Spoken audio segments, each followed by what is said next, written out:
जय हिंद दोस्तों। तो ध्यान से देखिए यह क्वेश्चंस को। यह क्वेश्चंस क्या कह रहा है? क्वेश्चंस आपका एवरेज क्या है दोस्तों? ये कह रहा है कि 50 छात्रों का जो एक कक्षा है उसका औसत वजन है आपके पास दोस्तों 48.6। 50 छात्रों का एक कक्षा जिसका औसत वजन 48.6 है। यदि 20 लड़कों का औसत वजन 54 किलोग्राम है तो कक्षा में लड़कियों का औसत वजन कितना होगा? ऐसे प्रश्न अक्सर एग्जाम में आपको दिख जाएगा। तो दोस्तों ऐसे प्रश्नों को जल्दी से हम लोग कैसे सोल्व करते हैं, ध्यान से देखिएगा। आप यहाँ पर ऐसे लिख लीजिए बॉयज एंड यहाँ लिख लीजिएगा गर्ल्स, बॉयज एंड गर्ल्स। देखो 50 छात्र तो कह रहे हैं, तो 50 छात्र में लड़के कितने हैं दोस्तों? तो लड़के हैं 20, तो यहाँ पर 20 रख लीजिए। तो लड़कियां कितनी हो जाएंगी? 30। नंबर्स हमेशा नीचे रखिएगा। नंबर्स जो होते हैं दोस्तों हमेशा कहाँ रहेगा? नीचे रहेगा। संख्या हमेशा नीचे और एवरेज हमेशा ऊपर रखिएगा। ये हो गया एवरेज का, ठीक है। तो दोस्तों यहाँ पर आपसे कह रहा है कि 20 लड़कों का औसत वजन है 54 किलोग्राम, तो आप यहाँ पर 54 कर लीजिए। लड़कियों का कितना औसत वजन है ये आपको नहीं मालूम है, आप इसको x मान लीजिए। और पूरे क्लास का जो औसत वजन है मेरे प्यारे साथियों वह है हमारे पास 48.6। सबसे पहले आपको दोस्तों यह काम कर लेना होगा कि इसको अरेंज कर ले। ध्यान से देखिएगा, 50 छात्रों का एक कक्षा है जिसमें संपूर्ण छात्रों का जो औसत वजन है वो 48.6 है। इसमें कह रहा है कि 20 लड़के, तो 50 में से अगर 20 लड़के हो गए तो लड़कियां कितनी होंगी? 30 होंगी।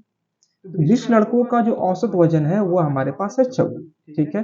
अब रहा लड़कियों का औसत वजन, तो लड़कियों का औसत वजन मुझे पता नहीं है, मैंने इसको x मान लिया, ठीक है। तो आपसे कह रहा है कि कक्षा में लड़कियों का औसत वजन ज्ञात करें, मतलब ये वाला आपको निकालना है। मेरे प्यारे साथियों चीज ध्यान से सुनना कि यहाँ पर जो बीच वाला जो राशि आता है, यह बीच वाला इन दोनों का बीच का होना चाहिए, है ना।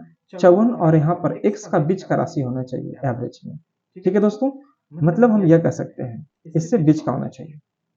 तो अब रही बात यहाँ पर देखिएगा, तो इससे हम कैसे x का मान निकालें? मेरे प्यारे साथियों आप क्या करो, इसे रेशियो में ले आओ। यह और यह हमारा कट गया, ठीक है। अब यहाँ पर देखेंगे हम लोग कि 54 में से अगर 48.6 माइनस करता हूँ, 54 में से मैं 48.6 माइनस करता हूँ, तो यह आ जाएगा हमारे पास 5.4 आ जाएगा। तो यह जो 5.4 आएगा वह 3 यूनिट के समान आएगा। 3 यूनिट का वैल्यू 5.4 हुआ तो एक का मान कितना हो जाएगा? 1.8 हो जाएगा। 1.8 से आप यहाँ गुना कर लीजिए, तो यह आ जाएगा हमारे पास 3.6, ये 3.6। अब ध्यान से देखना कि यहाँ पर जो राशि रहेगा, यहाँ पर जो राशि रहेगा, है ना, ये ध्यान रखना पड़ेगा कि 54 और x का बीच का होना चाहिए। मेरे प्यारे साथियों अगर 3.6 को अगर मैं जोड़ता हूँ तो 48 और 3 कितना? 51 है। 51 और 54 के बीच में क्या 48.6 आता है क्या? नहीं आता है। तो अल्टीमेटली क्या करना पड़ेगा मुझे? 48.6 में से 3.6 माइनस करना पड़ेगा। तो दोस्तों 0.6 कैंसिल आउट, 48 माइनस 3 अर्थात 45। 45 is the correct answer. Option number C is the correct. तो इस प्रकार से यह एलिगेशंस का मेथड था। आप इसे चाहे तो गुना करके x का मान, x का जो वैल्यू होता है उसके तरह भी आपका आंसर फाइंड आउट कर पाएंगे, ठीक है दोस्तों। Thank you so much.